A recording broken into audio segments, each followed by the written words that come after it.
পুরুলিয়ায় ফের ট্যাবের টাকা না পাওয়ার অভিযোগ উঠল। জেলার 5টি স্কুলের 30 জন পড়ুয়ার অ্যাকাউন্টে টাকা ঢোকেনি বলে অভিযোগ। ক্যান্সারে নেই আর ভয়, NCRI এ হবে এর জয়। আপনাদের ভরসা নেতাজি সুভাষচন্দ্র বোস ক্যান্সার হসপিটাল। হংসরাজ সিংহ আমাদের প্রতিনিধি রয়েছেন। হংসরাজ, কি অভিযোগ?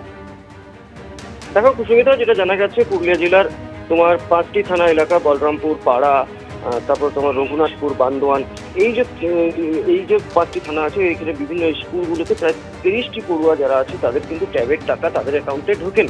দেখা যাচ্ছে তাদের ট্যাবের টাকা কিন্তু চলে গেছে অন্যান্য ভিন্ন তোমার জেলায় সেই সব অ্যাকাউন্টে, এবং এরপরে কিন্তু চাঞ্চল্য ছড়ায় এবং বিভিন্ন স্কুলে যারা শিক্ষিকারা আছেন, শিক্ষকরা আছে, প্রধান শিক্ষকরা আছে, তারা কিন্তু ইতিমধ্যেই কিন্তু পুরুলিয়া সাইবার ক্রাইম থানায় কিন্তু অভিযোগ জানিয়েছে এবং পুলিশকেও জানিয়েছে। ইতিমধ্যে যেটা শিক্ষা দপ্তর থেকে জানা গেছে কি এই বিষয়ে কিন্তু খোঁজ খবর নেওয়া শুরু হয়েছে এবং একটি দল গঠন করা হয়েছে। তারা কিন্তু এই যে ছাত্রছাত্রীদের টাকা বিভিন্ন জেলায় গেছে, যে সেই অ্যাকাউন্টে গেছে, সেগুলো খোঁজ করা শুরু করেছে এবং এই যে ছাত্রছাত্রীদের টাকাগুলো গেছে সেই সব টাকাগুলোকে, সেই সব অ্যাকাউন্টগুলোকে ফ্রিজ করা হয়েছে এবং তদন্ত চলছে। ধন্যবাদ। পড়ুয়ারা কি বলছেন, যাদের অ্যাকাউন্টে টাকা ঢোকার কথা ছিল অথচ আসেনি, কি বলছেন তারা? দেখুন। আমাদের কিছুদিন আগে ট্যাবের টাকা ঢুকেছে, কিন্তু আমি ব্যাংক অ্যাকাউন্ট চেক করেছি, তো আমার টাকা ঢুকেনি, আমি দেখেছি। কিন্তু পরে জানতে পারলাম যে আমার সমস্ত বান্ধবীরাই পেয়েছে টাকা। এই খবরটা আমি ম্যামকে ইনফর্ম করলাম যে ম্যাম, আমি ট্যাবের টাকা এখন অবধি পাইনি। তো ম্যাম বললেন যে আচ্ছা ঠিক আছে, দেখছি। এবং এই বিষয়ে খুব চিন্তিত ছিলাম। তারপরে দেখছি যে আমি নয়, আরও আমার অনেক বান্ধবী আছে, ওরাও পায়নি। তারপরে ম্যাম বললেন যে আচ্ছা ঠিক আছে। তারপর আরেকবার ম্যামকে ইনফর্ম করা হলো, তখনও ম্যাম বললেন যে আচ্ছা ঠিক আছে, দেখছি বলে। তারপরে জানতে পারলাম যে আমাদের টাকাটা অন্য কোথাও চলে গেছে।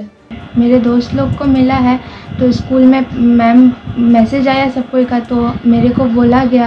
हम भी अपना बैंक अकाउंट चेक किए तो मेरे में नहीं आया था पैसा। और फिर सारे दोस्त लोग को टैब मिला है, तो फिर मैम को यही बात बोले, तो मैम बोले कि हम लोग का अकाउंट का पैसा कोई और अकाउंट में चला गया है। और फिर मैम को बोले, तो मैम बोले कि कुछ दिन के अंदर आ जाएगा। भी है नहीं, कुछ है 2-4 लड़की जिसका नहीं आया है पैसा, और बाकी सबका आ चुका है। অন্যদিকে নাম বিভ্রাটের জেরে কিন্তু এই ট্যাব কেলেঙ্কারি শিকার হতে হলো বীরভূমের কীর্ণাহারেও। একজনের টাকা ওই নামেরই 3 বছর আগের এক স্কুল ছুট ছাত্রের অ্যাকাউন্টে গিয়ে ঢুকেছে।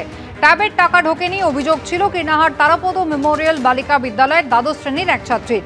তদন্তে স্কুল কর্তৃপক্ষ জানতে পারে যে ওই টাকা ঢুকেছে একই নামের 2021-এর একাদশ শ্রেণীর স্কুল ছুট ছাত্রীর অ্যাকাউন্টে। সেই ছাত্রী বর্তমানে বিবাহিতা। তার অভিযোগ, স্কুল কর্তৃপক্ষ গতকাল পুলিশ নিয়ে বাড়িতে আসে, তার বাবাকে ব্যাংকে নিয়ে গিয়ে টাকা উদ্ধার করে। এতে তাদের সম্মানহানি হয়েছে বলে দাবি করেছে স্কুল ছুট ছাত্রীর পরিবার। ট্যাবের টাকা ফেরত পাওয়া ছাত্রী এই গন্ডগোলের জন্য স্কুল কর্তৃপক্ষকেই দায়ী করেছে, যদিও স্কুলের কোনো প্রতিক্রিয়া পাওয়া যায়নি।